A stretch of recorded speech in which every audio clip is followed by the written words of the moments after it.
So it's been a while. Yeah, scratch building video that has been highly requested actually. So yeah, I decided to finally make it. This is gonna cover most of the basic techniques that I've been using for a while, that I also learned from Twitter actually.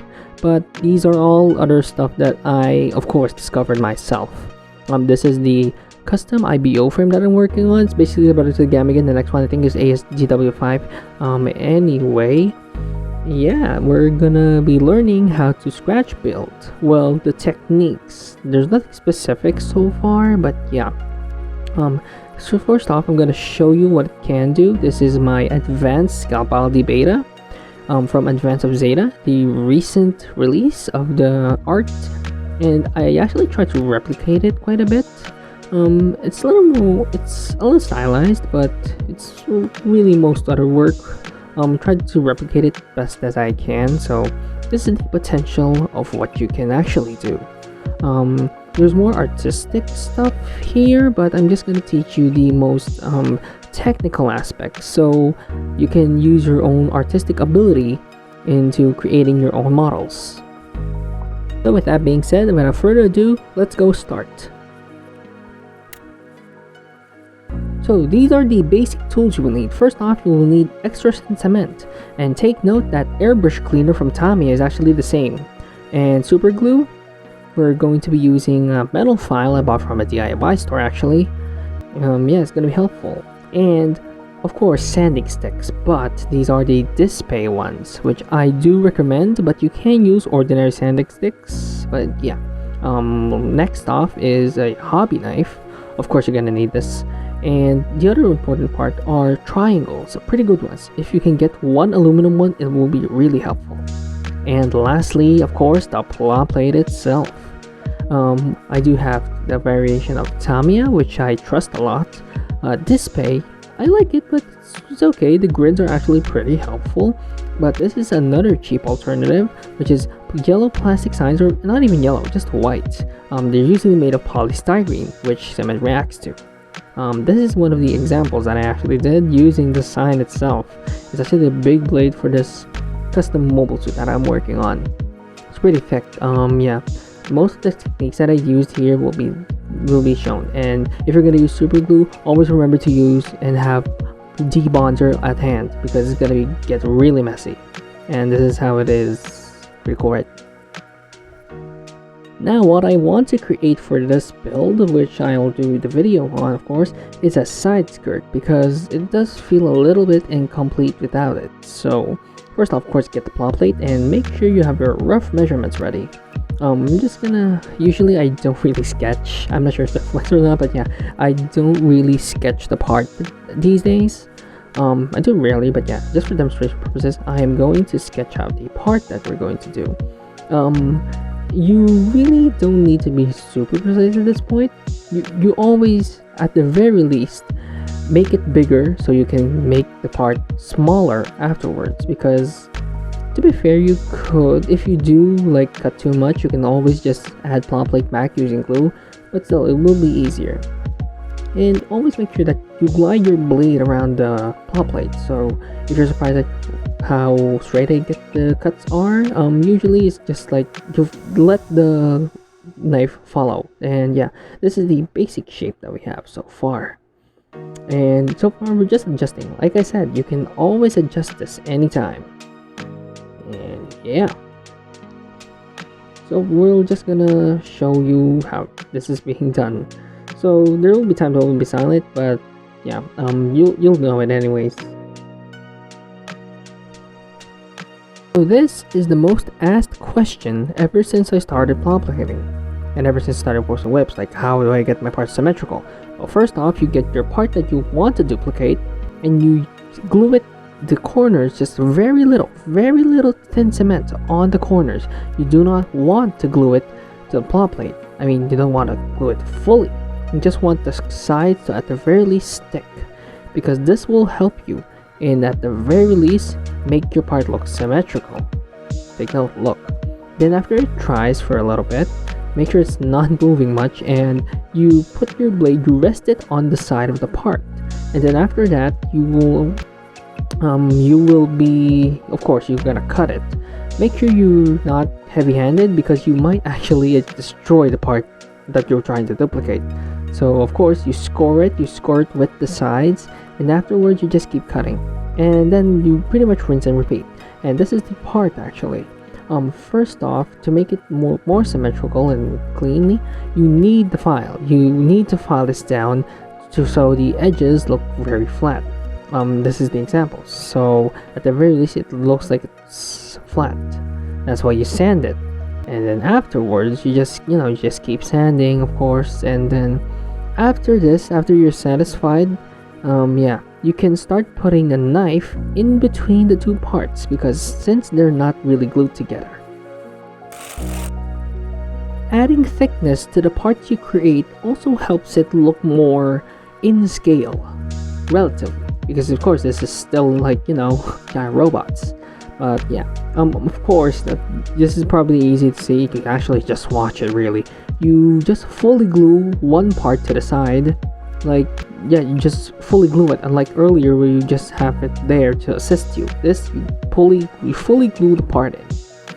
Yeah, and of course you wait for the cement to dry, and afterwards you just cut it out. Really, that's really it. And then afterwards, of course, after you cut every piece out, you just sand the sides.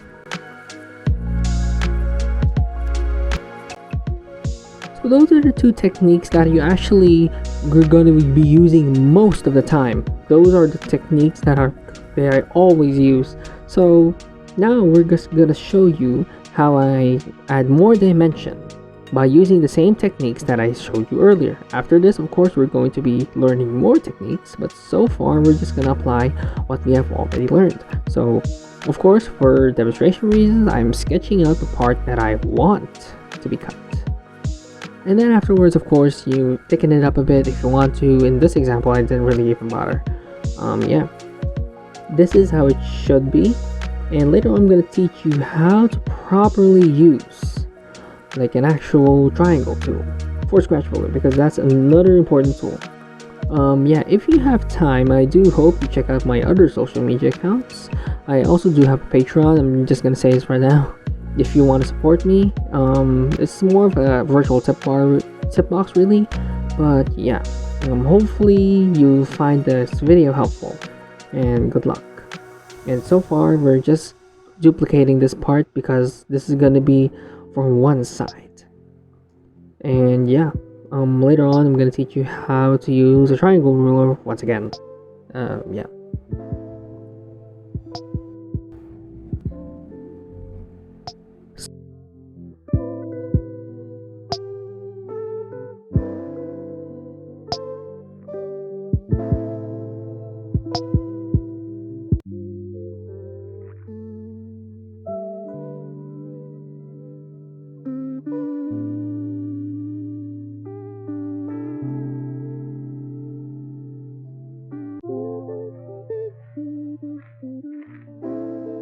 So I'm going to teach you how to properly use a triangle. Of course, you actually need to take advantage of the fact that you can cut and you can make any plate in the side in a 45-degree angle, because this will be useful if you're trying to make like boxes, rectangles look symmetrical, especially with the other techniques I'll be showing you later on in the technical stuff. So yeah, this is how useful a triangle ruler can be if you're going to make squares, rectangles, shapes like that really. Squares, rectangles, whatever. Now, next stuff that I'm going to teach you is how to properly use a triangle in another instance when you're actually building. So I'm added the part that I cut out earlier, and we're going to use this metal triangle. You can use plastic ones. I just like this triangle metal one because it's better. I think you can already see why this is useful. So you can make sure that the part that you're trying to work on is like almost 45 degrees in angle, because of course you want your build to at the very least look symmetrical. This will make them pretty not perfect per se, but you'll be very happy. And to reinforce it, we're going to use the super glue that I showed you earlier. Just a drop, This is a more thinner super glue than most super glues that I use. So yeah, this will be very useful in reinforcing that part and making sure that it won't get moved later. And of course, since you used the cement earlier, it's gonna cure later on. And then this is the other part that I actually did. I did the back section, and yeah, as you can see, it does look relatively symmetrical. You can always sand it, you can always adjust it later on. You really shouldn't be, too perfectionist here. If we did, you cannot scratch build. At the very least, to me, because there's no truly perfect scratch building when you do it by hand. Come on, it's the human hand. There are some people that make it look really good though, like really symmetrical. I'm not even sure how they do that. Probably they're great, really. I'm just here and just building on how I really want to do it. I'm not gonna doubt people that actually do it like really symmetrically. I just want to get stuff done really. I do try and make it look perfect as possible, of course. Now, of course, you make sure that this part is sanded properly. You have to take off the excess that is releasing, that you left out, and yeah, just make sure you have your proper sanding tools. This is general advice for sanding. The lower grits are usually better for shaving off parts, and the higher the grits you go, the more it polishes the part. It still shaves off pieces of plastic, really, but that's the rule of thumb when you're doing it. I don't even know how to demonstrate this, but yeah, I'm dimensioning technique. So you see that we need to fill up that top part. Now, the best way you can do it is like you put the Pla-Plate there and you put the part that you already want. Instead of just cutting it, just get a small sheet of plastic and just try and align it to the edge that you want to cover. So at the very least, you don't need to cut that part out. So here, I already glued this part here, and we're just gonna wait for it to dry. And then this is what I mean. So after I cut it out, I'm just gonna cut more edges off. Yeah, some people say this is wasteful plastic, but not really. You really are going to be already wasting plastic here. So yeah, just go with the flow already. So always sand off the other parts that you already cut and make sure it's pretty flush, because this will make your life relatively easier. I use this technique really often. So because the angles are already fixed, instead of just making a part and measuring it, you just glue it already there, you just cut it, and then you just sand it. There, you take out the process of having to make another part to put over there. And yeah, that's how I do this stuff relatively fast, because I just eliminate the parts that I really don't need to meticulously measure. Now I'm just gonna need to attach this to the side skirt. As you can see, I already attached the other one. And I'm just gonna show you how I did it. Of course, in scratch building, you also need to be resourceful. I use this part, it's usually 3mm, and take note that most gunpla pegs are in 3mm. So I put this, what do we call this hole, this plastic hole, and glued it onto the side. I stacked up some Pla-Plate to give it more height. And yeah, you can usually eyeball this. Yeah, I usually eyeball quite a lot of stuff, really.